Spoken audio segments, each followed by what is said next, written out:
बिस्मिल्लाहिर्रहमानिर्रहीम। अस्सलाम वालेकुम student object oriented programming using Java series के साथ मैं हूं मोहम्मद सफदर डोगर। स्टूडेंट, आज की वीडियो के अंदर जो टॉपिक हम कवर करेंगे वो है इनहेरिटेंस। इनहेरिटेंस क्या होती है, इनहेरिटेंस को हम कैसे यूज़ करते हैं, और इस वीडियो के अंदर सिर्फ हम इनहेरिटेंस को देखेंगे, उसकी डेफिनेशन वगैरह देखेंगे और उसका कंसेप्ट को क्लियर करने की कोशिश करेंगे, और फिर हम एक प्रोग्राम बनाएंगे छोटा सा, जिसके अंदर मैं आपको इनहेरिटेंस जो है ना उसको इम्प्लीमेंट करके दिखाऊंगा। तो आइए स्टार्ट करते हैं। Inheritance in Java, a programming technique that is used to reuse an existing class to build a new class is known as inheritance. So inheritance एक ऐसी टेक्निक है जिसके अंदर आप एक जो है ना क्लास को जो है ना बनाते हैं, और उस क्लास को जो है ना बार बार उस क्लास के एट्रीब्यूट या मेथड को आप बार बार जो है ना न्यू क्लासेस के अंदर जो है ना वो यूज कर सकते हैं। इस कंसेप्ट को हम क्या कह देंगे, इनहेरिटेंस कह देंगे। Inheritance is one of the key feature of OOP that allow us to create a new class from an existing class. Student, inheritance जो है ना समझ लें कि किसी भी ऑब्जेक्ट ओरिएंटेड प्रोग्रामिंग के अंदर एक की फीचर होता है जिसके अंदर आप कोई नई क्लास जो है ना पहले वाली क्लास को मद्देनजर रखते हुए बना सकते हैं। अगर हम ऑब्जेक्ट ओरिएंटेड प्रोग्रामिंग की बात करते हैं तो उसके अंदर समझ लें कि इनहेरिटेंस, पॉलीमॉर्फिज्म, उसके बाद इनकैप्सुलेशन और आपकी जो है ना कंपोजिशन या एग्रीगेशन वगैरह, ये समझ लें कुछ की फीचर्स होते हैं। और उसके अंदर अगर आपने कोई बड़ी प्रोग्रामिंग करनी है, तो अगर आपने अच्छे अच्छे प्रोजेक्ट बनाने हैं, तो इनहेरिटेंस के बगैर ये नामुमकिन है, बल्कि इनहेरिटेंस आपके काम को काफ़ी ज़्यादा आसान कर देती है, आपकी प्रोग्रामिंग को काफ़ी ज़्यादा आसान कर देती है। तो इसलिए मेरा स्टूडेंट का मशवरा यही होता है कि इनहेरिटेंस को अच्छी तरह से समझें।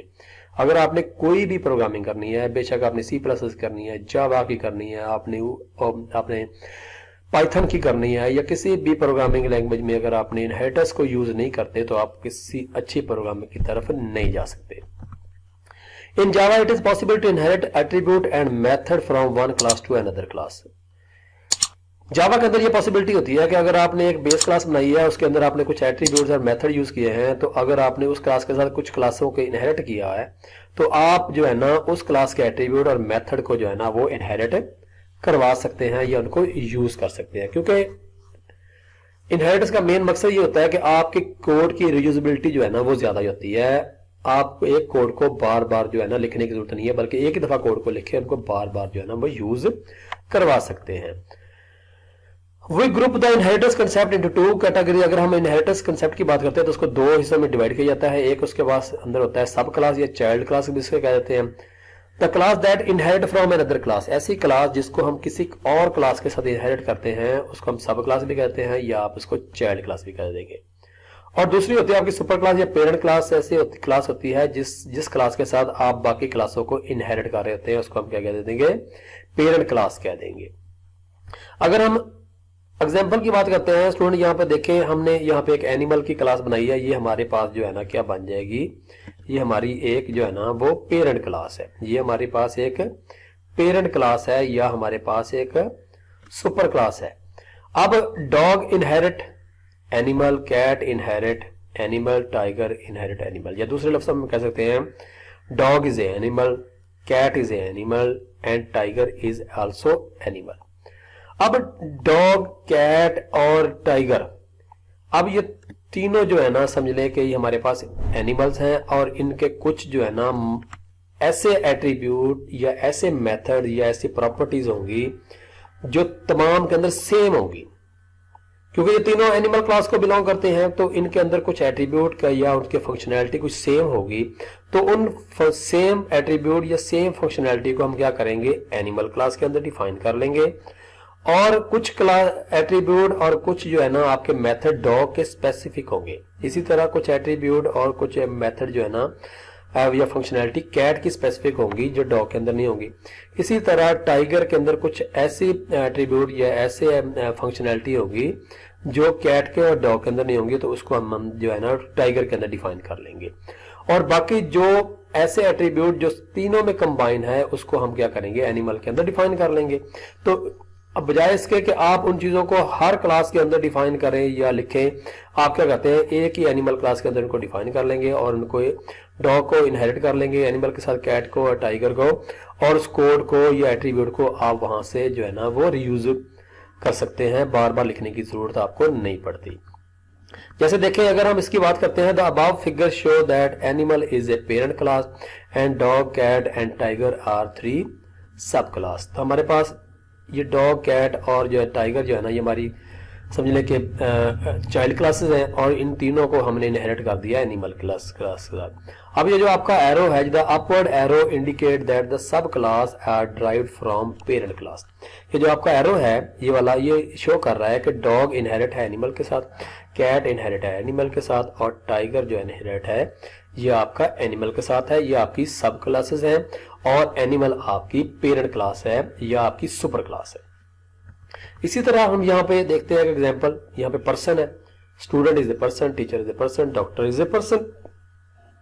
अब कुछ एट्रीब्यूट ऐसे होंगे जैसे स्टूडेंट, टीचर और डॉक्टर के अंदर सेम होंगे।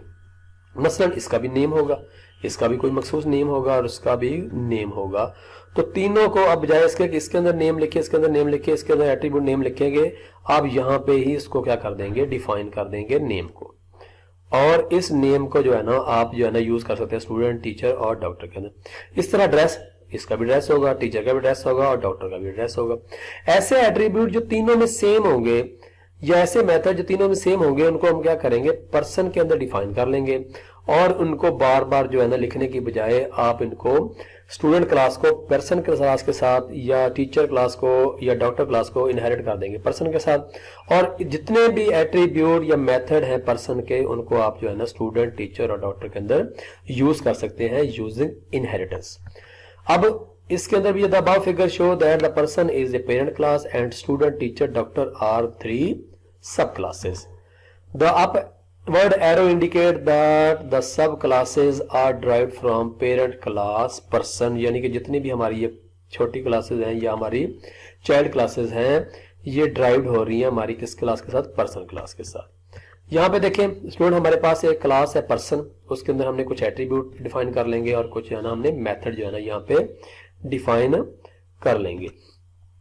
तो अब इसी तरह हमने क्या किया, एक क्लास बनाई हमने स्टूडेंट की और उसको इनहेरिट कर दिया किसके साथ, पर्सन के साथ। यूज द एक्सटेंड की वर्ड टू परफॉर्म इनहेरिटेंस। अगर आपने किसी क्लास को दूसरी क्लास के साथ इनहेरिट करना है तो उसके लिए हम क्या, कौन सा कीवर्ड यूज करते हैं, एक्सटेंड्स का कीवर्ड यूज करते हैं। जैसे हमने देखे यहाँ पे क्लास बनाई है, क्लास का कीवर्ड, क्लास का नाम क्या, स्टूडेंट है। एक्सटेंड्स यानी कि इसको इनहेरिट कर दो किसके साथ, पर्सन क्लास के साथ क्या कर दो, इनहेरिट कर दो। अब हमारी स्टूडेंट क्लास इनहेरिट होगी है पर्सन के साथ, यानी कि पर्सन के जो भी एट्रीब्यूट और आपके मेथड होंगे उनको हम जो है ना स्टूडेंट क्लास के अंदर यूज कर सकते हैं। अब यहाँ पे सिर्फ आप पर्सन और जो है ना एट्रीब्यूट पर्सन के और मेथड जो है ना पर्सन के यूज करेंगे, जबकि यहाँ पे attribute and method of student, attribute and method of person, यानी कि दोनों के, यानी कि स्टूडेंट के भी और पर्सन के भी आप यहाँ पे यूज कर सकते हैं। और बजाय इसके कि आप पर्सन क्लास के जो एट्रीब्यूट है उनको हर जगह लिखें, आपको एक ही दफा पर्सन क्लास के अंदर लिख लेंगे और उसको जिस क्लास के साथ इनहेरिट करते जाएंगे उसके अंदर आप उनको यूज करवा सकते हैं। तो अब इसकी लाइव कोडिंग के लिए मैं आपको अपने सॉफ्टवेयर पे लिए चलता हूँ इक्लिप्स के ऊपर। वहां पे हम एक क्लास बनाते हैं पर्सन की, और उसके बाद जो है ना हम इसको इनहेरिट कराएंगे स्टूडेंट क्लास के साथ। यहाँ पे देखिए हमने एक क्लास बनाई हुई है, टेस्ट क्लास है, ये हमारी समझ लें कि रनिंग क्लास है जिसके साथ हम इसको चेक करेंगे। यहाँ पे देखिए जी हमने एक क्लास बनाई पर्सन,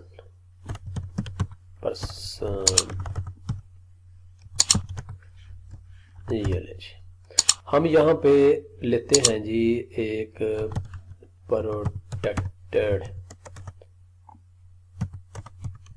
स्ट्रिंग नेम, ये ले जी। पब्लिकली हम यहाँ पे इसको इनपुट करा लेते हैं। यहाँ पे आ जाएगा इनपुट डाटा, डाटे को इनपुट करा देंगे। यहाँ पे आ जाएगा system dot out dot println, क्या जी, एंटर नेम, बल्कि प्रिंट लिख देंगे, प्रिंट एलन की जरूरत नहीं है यहाँ पे। अच्छा, अब हम इसको रन टाइम पे इनपुट करना चाहते हैं तो उसके लिए आपको क्या करना पड़ेगा, एक क्लास जो है ना जावा की वो यूज करनी पड़ेगी, डॉट यूटिल और उसके बाद डॉट स्कैनर। ये अब हम क्या करेंगे, यहाँ पे स्कैनर क्लास का एक जो है ना यहाँ पे ऑब्जेक्ट क्रिएट कर लेते हैं। स्कैनर क्लास का ऑब्जेक्ट क्रिएट करने के लिए स्कैनर का कीवर्ड इनपुट स्कैनर, INS इसकी ऑब्जेक्ट का नाम है, न्यू का कीवर्ड स्कैनर और यहाँ पे आ जाएगा सिस्टम डॉट इनपुट। ये ठीक हो गया जी। अब हम यहाँ पे लिखते हैं name is equal to input scanner dot next. इस तरह हम जो है ना अपना नेम जो है ना वो क्या करा लेंगे, इनपुट करा लेंगे। इसी तरह हम एक और मेथड बनाते हैं यहाँ पे, उसको हम कह देते हैं जी वाइड डिस्प्ले। अब नेम को हमने क्या करना है, यहाँ पे डिस्प्ले कराना है। तो यहाँ पे आ जाएगा प्रिंट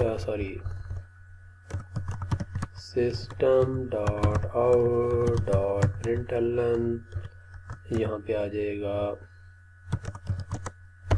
नेम इज प्लस का साइन, यहाँ पे आ जाएगा दिस डॉट नेम। ये ले जी, हमने क्या किया, पर्सन की क्लास बनाई, उसके अंदर हमने एक जो है ना प्रोटेक्टेड स्ट्रिंग टाइप का एक बैटरी बोर्ड ले लिया और उसको हमने यहाँ पे इनपुट करा लिया नेम को, और उसके बाद यहाँ पे हमने इस नेम को शो करवा दिया। अब हम एक और क्लास बनाते हैं, उस क्लास का नाम रख देते हैं हम स्टूडेंट और उसको एक्सटेंड्स कर देते हैं किसके साथ, पर्सन के साथ। अब स्टूडेंट क्लास जो है ना इनहेरिट हो गई है हमारी पर्सन क्लास के साथ। तो यहाँ पे हम लेते हैं जी एक प्राइवेट तौर पे डाटा मेंबर लेते हैं जी रोल नंबर। अब देखें रोल नंबर हम पर्सन के अंदर ही लिख सकते हैं क्योंकि हर पर्सन का रोल नंबर नहीं होता। रोल नंबर सिर्फ मखसूस एट्रीब्यूट है स्टूडेंट का, जो स्टूडेंट होगा उसी को रोल नंबर साइन किया जाएगा। अगर हम यहाँ पे एम्प्लॉय की क्लास बनाते हैं, उसको इनहेरिट करते हैं पर्सन के साथ, तो एम्प्लॉय का रोल नंबर नहीं होगा बल्कि उसका एम्प्लॉय आईडी होगा। अगर हम डॉक्टर की क्लास बनाते हैं, उसको इनहेरिट कर देते हैं हम पर्सन के साथ, उसका रोल नंबर नहीं होगा बल्कि उसका क्या होगा, उसका डॉक्टर आईडी होगा या उसका एम्प्लॉय आईडी होगा। अब रोल नंबर सिर्फ मखसूस एट्रीब्यूट है स्टूडेंट का। अब नेम जो है ना वो नेम स्टूडेंट का भी हो सकता है, डॉक्टर का भी हो सकता है, टीचर का भी हो सकता है। तो उसको हमने क्या किया, पर्सन के अंदर डिफाइन कर लिया।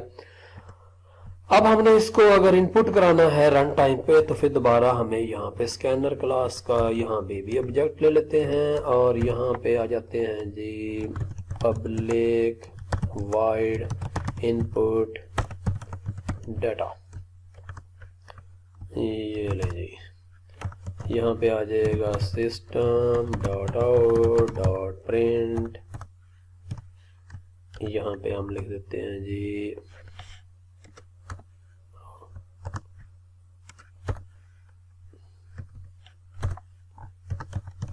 Enter roll number. Roll number enter करें जी, यहाँ पे input scan roll number equal to input scanner dot next integer. ये ले जी, यहाँ पे हम क्या करेंगे, रोल नंबर को यहाँ पे इनपुट करवा लेंगे। अच्छा जी, उसके बाद हम इसको डिस्प्ले भी करा देते हैं जी। यहाँ पे आ जाएगा पब्लिक वाइड डिस्प्ले। ये ले जी system dot out dot println. यहाँ पे आ जाएगा रोल नंबर और यहाँ पे प्लस का sign this dot roll number. ये ले जी, ठीक हो गया। अब हम आते हैं जी अपनी रनिंग क्लास जिसके साथ हमने इसको चेक करना है। तो यहाँ पे हम क्या करते हैं, एक ऑब्जेक्ट लेते हैं स्टूडेंट क्लास का, स्टूडेंट S1 के नाम से कर लेते हैं जिसको। उसके बाद न्यू, उसके बाद स्टूडेंट। ये हमने एक ऑब्जेक्ट ले लिया। अब आ जाएगा S1 डॉट इनपुट डाटा, इसी तरह S1 डॉट डिस्प्ले डाटा। इसको रन करते हैं जी। रोल नंबर हमने लिख दी 10, उसने कह दिया रोल नंबर 10 है जी। अब ये हमसे नेम नहीं ले रहा, क्योंकि नेम जो है ना हमारा क्या है जी, पर्सन क्लास का है, जबकि हमने ऑब्जेक्ट किस क्लास का क्रिएट किया हुआ है, स्टूडेंट क्लास का ऑब्जेक्ट क्रिएट किया हुआ है। तो और उस ऑब्जेक्ट के थ्रू हमने जो है ना क्या कर दिया, इनपुट डाटा। तो अब हम अगर यहाँ पे नेम भी इनपुट कराना चाहते हैं तो हमें यहाँ पे क्या करना पड़ेगा, कोई नया ऑब्जेक्ट क्रिएट करने की जरूरत नहीं है, बल्कि यहाँ पे लिखेंगे सुपर डॉट इनपुट डाटा, यानी कि जो सुपर क्लास है हमारी उसके इनपुट डाटे को यहाँ पे हमने क्या कर दिया, कॉल कर दिया मेथड को। इसी तरह अगर हमने उसको डिस्प्ले कराना है तो यहाँ पे क्या करेंगे, सुपर डॉट डिस्प्ले। अब देखें जी, हम यहाँ पे दोनों जो है ना हमारे इनपुट भी होगी, रोल नंबर, उसके बाद यहाँ पे आ जाएगा नेम, यहाँ पे लिख दिया जी अली। क्या जी 12 नंबर लाइन पे आ रहा है, क्या आ रहा है जी, देख लेते हैं जी। अभी प्रिंट के स्पेलिंग गलत थे जी, ये लो जी, रोल नंबर हमारा है जी 10 सफ्तर। ये देखें जी रोल नंबर 10 है, नेम क्या आ गया सफ्तर। अगर हम यहाँ पे ये हमारा डिस्प्ले नेम है, किधर गया थी, यहाँ पे अगर हम लिख देते हैं system dot out dot println,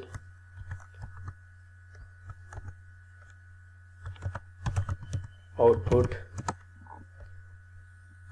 ये जी, इसको सेव कर लेते हैं जी। रोल नंबर हमने लिख दिया 2, नेम अली है जी। ये देखो आउटपुट क्या गई, रोल नंबर 2 है और नेम क्या जी अली है। देखें जी हमने क्या किया जी, एक पर्सन क्लास बनाई, उसके अंदर हमने क्या किया, एक प्रोटेक्टेड स्ट्रिंग टाइप जो है इसके नेम का वेरिएबल ले लिया, एट्रीब्यूट ले लिया, और उसके बाद यहाँ पे हमने क्या कह दिया, इस नेम को इनपुट करा लिया, और यहाँ पे हमने एक मेथड बनाया जिसके अंदर हम नेम को शो करा देंगे। फिर हमने क्या किया, एक स्टूडेंट क्लास बनाई, उसको एक्सटेंड कर दिया हमने पर्सन क्लास के साथ, और रोल नंबर हमने प्राइवेट तौर पे डाटा मेंबर ले लिया रोल नंबर, और यहाँ पे हम डाटा मेंबर को इनपुट, रोल नंबर को इनपुट करा लेंगे। अगर हमने नेम को भी इनपुट कराना है तो उसके लिए हम क्या करेंगे, सुपर डॉट इनपुट डाटा, यानी सुपर क्लास का जो इनपुट डाटा मेथड है उसको भी कॉल कर दो। फिर हमने इसको शो कराना है तो यहाँ पे रोल नंबर को शो करा देंगे। अगर हमने नेम को भी शो कराना है तो हमने क्या किया, सुपर डॉट डिस्प्ले को शो करा दिया। ये हमारी टेस्टिंग क्लास है जिसके अंदर हम इसको टेस्ट करेंगे मेन मेथड को। और उसके बाद हमने क्या किया, स्टूडेंट क्लास एक हमने ऑब्जेक्ट क्रिएट कर लिया, और उसके थ्रू हमने जो है ना इनपुट डाटा ले लिया, मेथड कॉल कर दिया, और यहाँ से हमने डिस्प्ले मेथड को कॉल कर दिया। अगर आप एक और क्लास बना के, जैसे मैं कहता हूँ टीचर की क्लास बना लें, डॉक्टर की क्लास बना लें, तो उसको भी आप इनहेरिट कर सकते हैं किसके साथ, पर्सन के साथ। उसके अंदर नेम का एट्रीब्यूट आपको लिखने की जरूरत नहीं है, आप यहाँ पे एड्रेस लिख सकते हैं, और भी एट्रीब्यूट जो है ना पर्सन क्लास का डिफाइन एक ही दफा कर लेंगे, जो हर और जिस क्लास को आप उसके साथ इनहेरिट कर रहे हैं, जो उसके अंदर या दूसरी क्लासेस के अंदर जो पाए जाते हैं, तो उसको आप बजाय इसके बार बार लिखें, आप उनको एक दफा लिख के इनहेरिट करा के रीयूज कर सकते हैं, या कोड की रीयूजेबिलिटी आपकी बढ़ जाएगी, तो प्रोग्रामिंग टेक्निक आपकी आसान हो जाएगी। तो मैं उम्मीद करता हूँ कि आज की वीडियो आपको समझ आ गई होगी। मेरी वीडियो देखने का शुक्रिया। तो मेरे चैनल को सब्सक्राइब करना ना भूलें। तो नेक्स्ट लेक्चर तक बाय।